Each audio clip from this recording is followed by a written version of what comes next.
Hi friends, എല്ലാവർക്കും നമസ്കാരം. Welcome to Jaya's kitchen stories. ഞാൻ ഇന്നൊരു പുതിയ റെസിപ്പിയുമായിട്ടാണ് വന്നേക്കുന്നത്.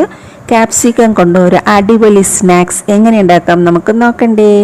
അതിനായിട്ട് ആദ്യം തന്നെ ഒരു പാൻ അടുപ്പേ വെച്ച് അതിലേക്ക് എണ്ണ ഒഴിച്ച് കൊടുത്ത് ചൂടായതിന് ശേഷം സ്ലൈസായിട്ട് അരിഞ്ഞു വെച്ച സവോളയും കൂടെ ഇട്ട് കൊടുത്ത് നല്ലതുപോലെ ഒന്ന് വഴട്ടിയെടുക്കണം. അത് വഴണ്ട് വരുമ്പോഴത്തേക്ക് നമുക്ക് സ്ലൈസായിട്ട് പൊടിയായിട്ട് അരിഞ്ഞ് വെച്ച ക്യാരറ്റും കൂടി ഇട്ട് കൊടുത്ത് ഒന്ന് വഴണ്ട് വരുമ്പോഴത്തേക്ക് 4 പച്ചമുളക് അരിഞ്ഞ് വെച്ചിട്ടുണ്ട്, അതും കൂടി ചേർത്ത് കൊടുത്തു.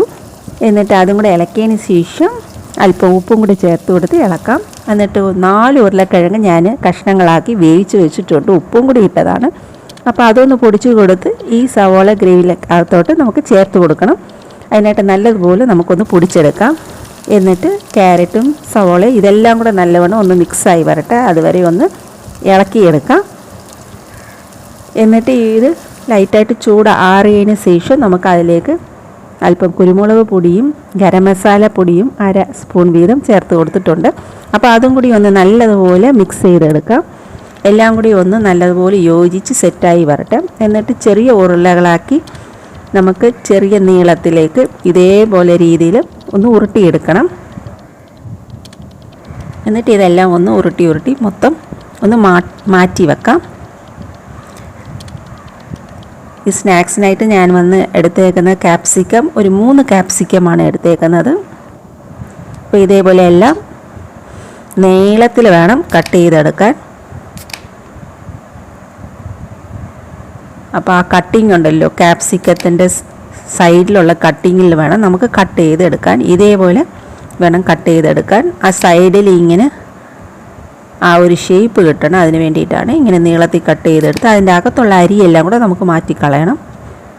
എന്നിട്ട് ഇതിലേക്ക് നമ്മൾ ഉരുട്ടി വെച്ച ഉരുളക്കിഴങ്ങ് ആ ഗ്രേവി എല്ലാം കൂടെ ഒന്നിച്ച് നമുക്ക് ഇതിലേക്ക് വെച്ച് ഒന്ന് സെറ്റ് ചെയ്ത് കൊടുക്കാം. എന്നിട്ട് ഓരോന്നിലും ഇതേപോലെ എല്ലാം സെറ്റ് ചെയ്ത് വെച്ചേക്കണം. എന്നിട്ട് അല്പം കോൺഫ്ലവർ പൊടിയും കൂടി നമുക്കൊന്ന് മുകളിലോട്ട് ഇട്ട് ഒന്ന് സ്പ്രെഡ് ചെയ്ത് കൊടുക്കണം.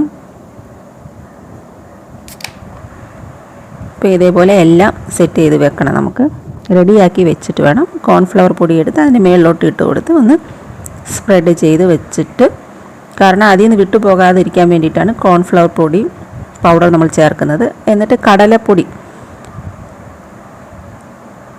അതൊരു 200 ഗ്രാം കടലപ്പൊടിയാണ് ഞാൻ എടുത്തേക്കുന്നത്. അതിലേക്ക് ആവശ്യത്തിന് ഉപ്പും ചേർത്ത് 1/2 സ്പൂൺ മുളക് പൊടി, 1/2 സ്പൂൺ ജീരകപ്പൊടി, മല്ലിയിലയും കൂടെ പൊടിയായിട്ട് അരിഞ്ഞ് ചേർത്ത് കൊടുത്ത് അല്പം വെള്ളം കൂടെ ഒഴിച്ചു കൊടുത്ത്, ഒരുപാട് ലൂസായി പോകരുത് കടലമാവ്. അതൊന്ന് നല്ലതുപോലെ മിക്സ് ചെയ്തെടുക്കണം. ഈ കടലമാവായതിന് ശേഷം നമുക്കത് നല്ലപോലെ മിക്സ് ചെയ്ത് ഈ ഒരു സ്റ്റേജിൽ വേണം.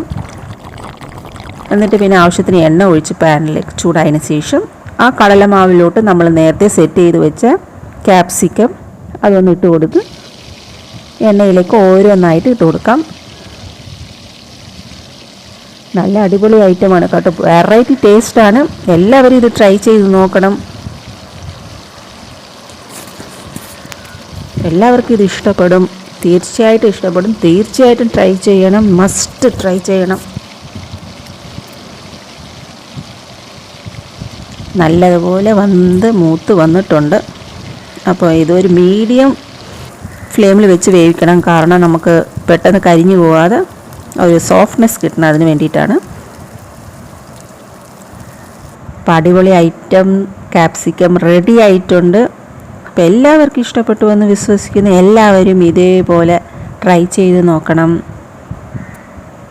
അഭിപ്രായങ്ങളൊക്കെ പറയണം എങ്ങനെ ഉണ്ടായിരുന്നെന്ന്. എൻ്റെ ഒരു ഫസ്റ്റ് ട്രൈ ആണ് കേട്ടോ. ഞാനിത് ആദ്യമായിട്ട് തന്നെയാണ് ഉണ്ടാക്കുന്നത്, പക്ഷേ അടിപൊളി ടേസ്റ്റായിരുന്നു, ഒരു രക്ഷയില്ല. എല്ലാവർക്കും ഇഷ്ടപ്പെട്ടായിരുന്നു കേട്ടോ. നിങ്ങളും എല്ലാവരും ട്രൈ ചെയ്യണം, ഒരു വെറൈറ്റി ഐറ്റം അല്ലേ. Thank you for watching. Subscribe ചെയ്യണം, സപ്പോർട്ട് ചെയ്യണം.